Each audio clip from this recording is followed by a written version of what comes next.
warahmatullahi wabarakatuh. Alhamdulillahirabbil alamin.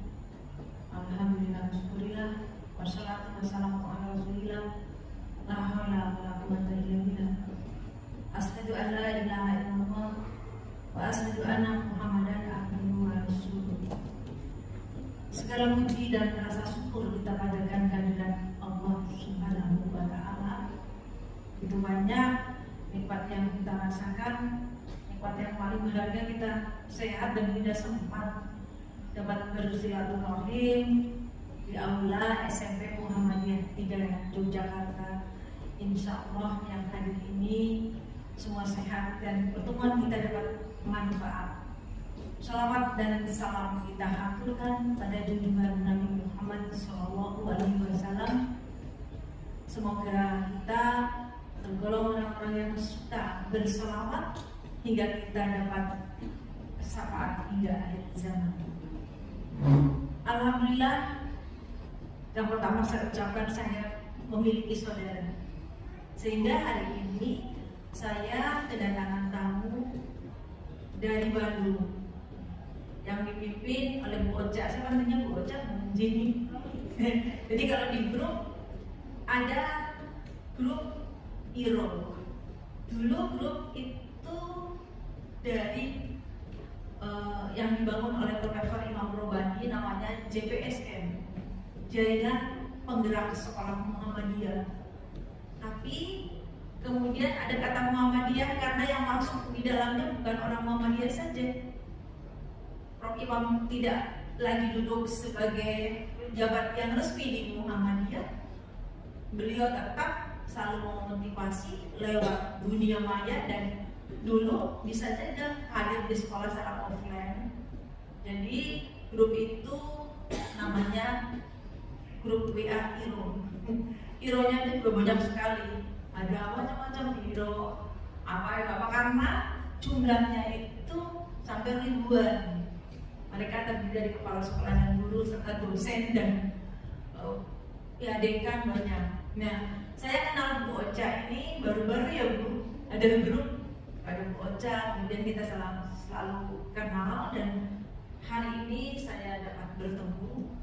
Alhamdulillah, terima kasih Bapak, ini sahabat saya. Sama dengan yang bulan kemarin Bu, saya dapat surat dari pimpinan pusat Muhammadiyah bahwa saya akan kedatangan tamu jumlahnya 30 lebih dari Jayapura.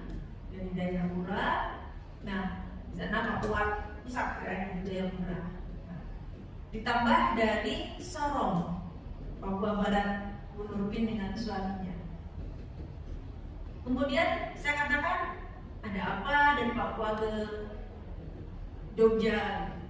Ternyata hebatnya dari Papua itu mengadakan Baitul Arqam langsung dibimbing oleh pimpinan pusat Muhammadiyah yang pusatnya di Muhammadiyah. Saya sampai terkagum-kagum.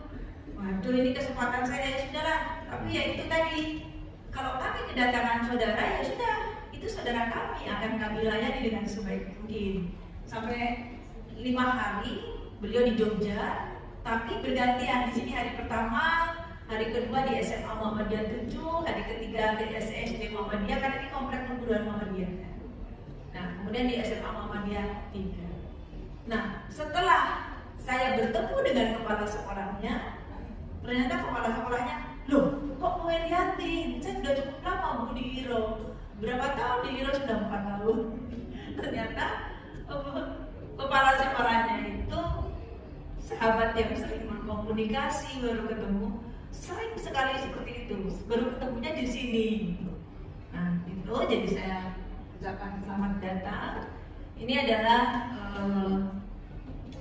foto saya pada tahun 2009 Bu Ocha. Ini dulu foto di Istana Negara. Karena saya diangkat menjadi kepala sekolah benar pada tanggal 14 Januari tahun 2006. Saya di SMP Muhammadiyah ini tahun 83 per 1 Maret gitu. Bu Ocha 89 mu'alimat ya, jauh saya makanya 4 bulan lagi mau pensiun Bapak. Saya mau pensiun gitu. Dari guru matematika.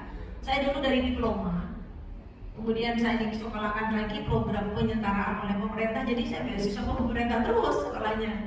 Itu S1 lulus tahun 96 apa ya program itu, apa 86 gitu. Itu S1-nya. Kemudian S2-nya saya jadi UMY di manajemen manajemen ekonomi MM. Karena sejak saya jadi kepala sekolah atau saya jadi guru, saya pernah memegang jabatan apa saja yang belum pernah ikut bendahara. Maka saya harus tahu setelah saya diangkat bagaimana mengelola keuangan. Saya sekolah lagi S2 di Universitas Muhammadiyah Yogyakarta. Nah, foto itu diambil tahun 2009. Saya mewakili daerah istimewa Yogyakarta. Saya memenang lomba kepala sekolah berprestasi tingkat 1, juara 1 tingkat daerah istimewa Yogyakarta. Pada saat itu saya baru menjabat 3 tahun, masuk periode pertama. Jadi mau masuk 4 tahun, saya ya bisa mengalahkan sekolah-sekolah negeri yang pada saat itu RSBI. Swastanya hanya sendiri saya, ternyata menang. Akhirnya saya yang di Jakarta. Itu foto ceritanya. Nah, SMP Muhammadiyah 3 itu saya datang tahun 83. Ini loh Bapak Ibu, saya sempat tidak kerasan karena mungkin biar Ibu Alimat Dahulah ya. Setelah ini memang tidak langsung ujung-ujung besar. Mendata apa ya, kepala sekolah SD dikumpulkan, kemudian minta daftar anak-anak SD yang sudah ujian di daerah Yogyakarta, dibagi gurunya berapa, suruh ke sekolah-sekolah promosi begitu. Pernah juga dari rumah ke rumah, pernah sampai akhirnya sekarang 26 kelas 997 gitu. Itu prosesnya tentu saja panjang. Setelah kita dapat kenaikan unit, kemudian ada tarif. Gelombang 2 dikenakan awal jadinya begitu. Kalau gelombang pertama masih bebas, seperti itu bertahap. Nah, promosi itu dianggap bagi orang itu tamu atau mampu, atau bahkan promosi itu dikatakan bahwa hanya sekedar pamer, kan juga ada seperti itu. Padahal yang namanya promosi itu suatu kewajiban bagi lembaga. SMP Muhammadiyah tidak sudah besar seperti ini. Promosi besok pagi saya itu di sini ada kepala sekolah SD di Bogor yang dipanggil tidak hanya kepala sekolahnya, tetapi juga dengan guru kelas 6. Nah, kita beri suatu penghargaan, tidak memiliki uang transport ya, dengan kalender atau buku yang kita punya, kita beri makan, kemudian kita titip brosur. Nah, kalau Bapak Ibu nitipkan brosur hanya dititipkan sampah atau tempat-tempat yang piket yang di sekolah-sekolah, itu brosur sudah cukup mahal kita buat. Tetapi kita pergi, ya suka-suka ngambil dan buang ke tempat sampah. Jadi pastikan kalau promosi brosur itu harus terbagi ke tangan orang yang memang kita amanai. Kalau tidak, kita minta waktu promosi masuk kelas 6. Sampai sekarang saya seperti itu. Kalau pasang pamflet, sudah saya katakan sama guru, jangan titip satpam atau tiket, pasang sendiri. Mohon maaf, suratnya dari kepala sekolah, mohon pemasangan pamflet di ruang mana space-nya kita pasang sendiri. Jadi pasti terlihat. Tapi kalau selagi kita itu malas dan titip saja, itu brosur pasti dibuang. Jadi kalau promosi itu juga punya strategi yang kita kira-kira bangsanya itu tercapai. Kemudian yang berikutnya kan ada yang namanya tryout di mana-mana, semua sekolah mengadakan tryout. Boleh, saya pun mengadakan tryout, tapi harus beda. Setiap kali lembar jawaban ditulis di atas, tuliskan nomor HP. Jika anak SD itu tidak memiliki nomor HP orang tuanya. Nah, setelah kita dapat nomor HP, kita buat grup. Kita mohon maaf, grup ini dibuat agar para orang tua dapat informasi sekitar penerimaan siswa baru di daerah istimewa Yogyakarta. Nah, kalau ada kebijakan atau edaran-edaran tentang PPDB, kita share di grup itu. Ditambah dengan kita promosi apa kita share. Nah, kelamaan kan orang ini yang lagi bingung mencari sekolah ke tempat kita. Jadi strategi itu dibangun memang harus beda dengan cara yang lain. Itu cara saya promosi. Next, ya, semua orang yakin yang terlahir ini ingin menjadi pemenang atau berhasil. Ya. Kemudian yang membedakan satu sama lainnya ini belum berhasil, ini kok sudah berhasil, ada dari 3 hal. Kita evaluasi, maukah kita ingin terus belajar? Yang kedua, maukah kita mengubah diri? Dan maukah kita terus berkembang atau tumbuh? Nah, kalau kita tidak mau belajar rasa-rasa ya sudah, berarti kita tidak bakal sampai ke sana untuk menjadi pemenang. Nah, kemudian di sekolah ini saya menggunakan PPT Great Western Sekolah Model. Itu sudah banyak predikat. Yang pertama adalah sekolah Adiwiyata Nasional tahun 2013 itu. Kemudian sekolah sehat, kemudian sekolah literasi, sekolah model. Nah, sekolah ramah anak. Kemudian ini balik lagi. Nah, untuk sekolah model yang disebut sekolah model atau biasanya sekolah model itu pasti sudah merupakan sekolah unggulan. Nah, kemarin saya menjadi suruh ngomong misalnya saya nasionalnya agak ditunggu dengan waktu 7 menit, slide-nya panjang, saya bingung ini ngomong apa. Untungnya sebelum saya sudah dipaparkan oleh Pak Fahri. Pak Fahri itu adalah Forum Guru Muhammadiyah Pimpinan Pusat. Nah, yang dulu menjadi kepala sekolah SMK Muhammadiyah 7 pada Surabaya. Nah, Pak Fahri mengatakan sekolah unggul itu hampir semuanya sekolah unggul. Ya. Karena sebetulnya sekolah unggul itu ya sekolah unggulnya di mana? Di perencanaannya, beserta kurikulumnya, dan dokumen penjaminan mutunya, unggul di dalam sarana prasarananya, unggul di dalam pelaksanaannya, atau unggul di dalam outputnya, kan gitu. Nah, kalau itu sudah semua unggul, saya yakin semua sekolah sudah ingin atau sudah menuju ke sana. Karena di sekolah model itu sekolah yang mampu dan berkomitmen untuk menerapkan sistem penjaminan mutu internal atau mutu pendidikan. Atau kita gini aja, SPMI, mungkin teman sudah tahu SPMI. Kalau SPMI kan ada 3 hal, bahwa sekolah itu melakukan SPMI berarti sekolah itu sudah menjalankan satu dokumen mutunya baik. Apa itu dokumen mutu? Mulai dari RKJM, RKT, RKAS, EDS, dan program kegiatan itu adalah dokumen mutu. Kemudian dokumen yang berikutnya, ada dokumen mutu itu tentu kita adanya satu monitoring atau format yang untuk meneliti. Ini dokumen formatur atau format. Kemudian ada dokumen kebijakan, itu adalah dokumen yang kita kan terima dulu dari menteri, dari Pak wali kota, gubernur, wali kota, dinas, kemudian kita buat SK sendiri. Biasanya di satu sekolah itu ada edaran, dibaca ya sudah, ditumpuk. Nah, harusnya itu ditumpuk ya oleh kurikulum, didokumentasikan. Jadi dokumen-dokumen atau SK-SK surat keputusan itu dibendel atau disimpan jadi satu sebagai acuan kita. Nah, kalau 3 hal itu kita sudah menguasai, ya sudah sebetulnya ini sekolah model kan begitu. Ya next Pak. Nah, saya yakin sama lah dengan di mana saja kita itu hanya mengelola 3 hal: input, proses, output. Hanya mungkin ada yang cara lama bahwa input itu kita orientirnya kepada inputnya swasta itu jelek. Padahal yang namanya input tidak hanya siswa, bisa masyarakat, bisa orang tua.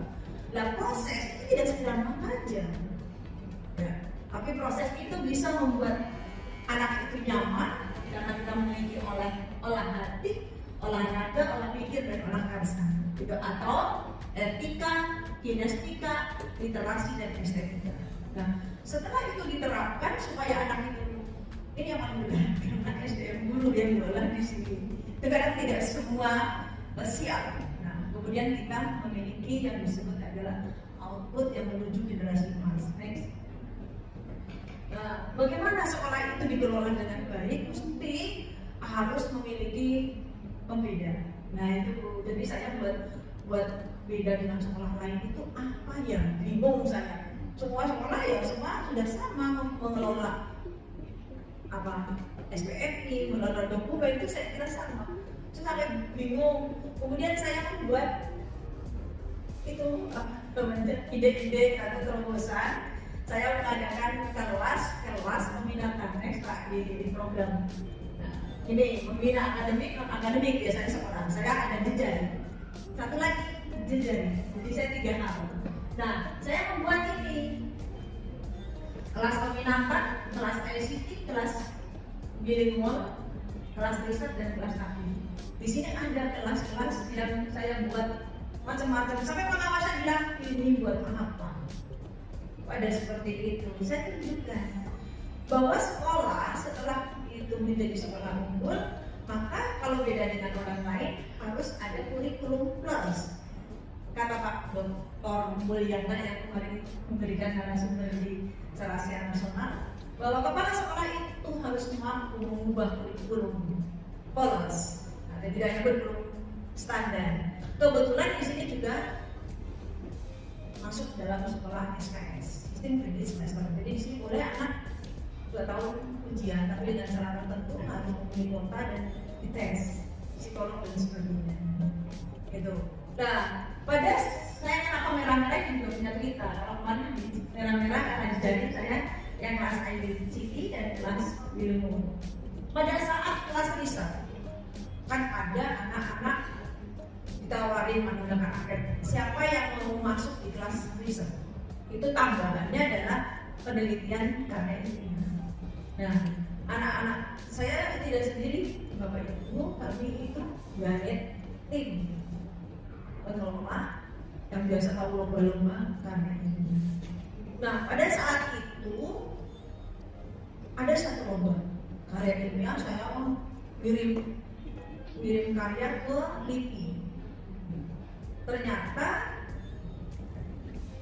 di LIPI ditentukan surat sekolah Anda lolos 2 karya akan segera final di Jakarta di kota ini. Sudah anak-anak kita drill, kemudian anak-anak di hadapan orang tua dan di hadapan para guru presentasi.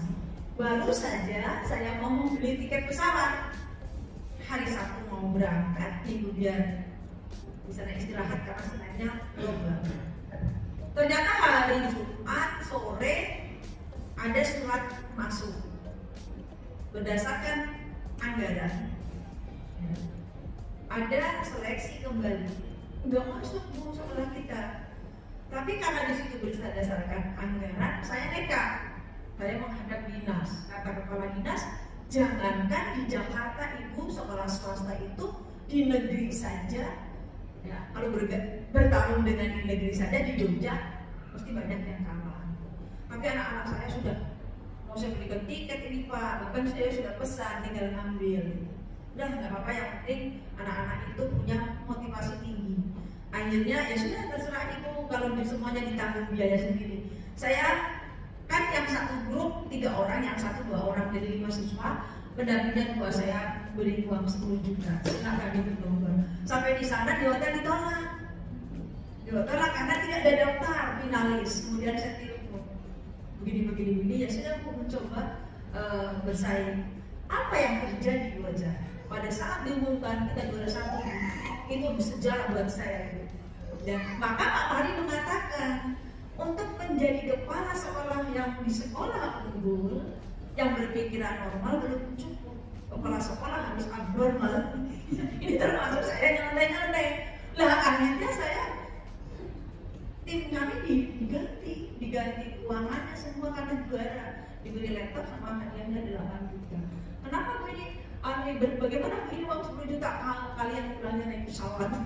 Itu terjadi, itu betul-betul terjadi di SMP Muhammadiyah ini. Sejak itu kami dikenal karena saya punya keberanian gitu. Akhirnya betul kita menang juara 1. Nah terus sekarang alhamdulillah eksis gitu, nanti juga ada ceritanya. Selanjutnya kemudian kelas ICT dan kelas bilingual. Apa itu kelas ICT? Apa itu kelas bilingual? Nah, kelas ICT itu anak-anak di kelas 7 dan kelas 8 atau kelas 9 memiliki kompetensi yang beda dengan kelas reguler tentang IT-nya. Jangan di kelas 7 dia tambahan ini, tapi otomatis minggu 2 kali, seminggu sekali sekarang ya Pak. Itu ditambahin, di drill latihan dan sampai anak-anak itu sampai bisa sudah korel, apa itu sudah bisa di sini. Nah, apa gunanya nanti kalau ada lomba IT, video-video pendek pendidikan, ya yang diajukan dari kelas ini kita punya stok. Kelas bilingual itu kita adalah kelas yang dimana di 4 mata pelajaran itu memang dimaksimalkan konversasi bahasa Inggrisnya, matematika, fisika, biologi, dan bahasa Inggris itu sendiri. Nah, itu tidak sendirian, kami juga kerjasama dengan British Council, Cambridge, kemudian dengan LT. Nah, buku-bukunya dari LT.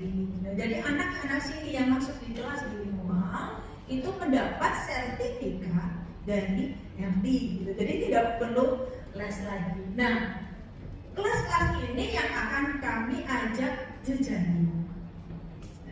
Jejaring kemana? Kalau hanya sekedar anak-anak itu fisik berkunjung ke negara asing atau ke luar negeri, banyak sekolah lain ada berkunjung bawa murid. Saya tidak ingin seperti itu. Saya ingin student exchange. Anak ini betul-betul minat di tempat orang tuanya, siswa sana. Itu biasanya kami 2 minggu, paling cepat 10 hari. Dan itu minta karena di sana sekolah, ya diizinkan oleh dinas. Nah, saya sudah membawa 6 kali anak-anak sini ke luar negeri, 6 kali. Malaysia, Singapura, Thailand, kemudian Korea, terakhir kemarin ke Cina. Terima kasih atas kehadirannya. Nanti satu lagi bagaimana akan menggali adiwiyata bisa juara nasional. Karena yang paling gampang menata sekolah itu dimulai dari lingkungan bersih, orang masuk pasti tertata rapi. Terima kasih. Wabillahi taufiq wal hidayah. Assalamualaikum warahmatullahi wabarakatuh.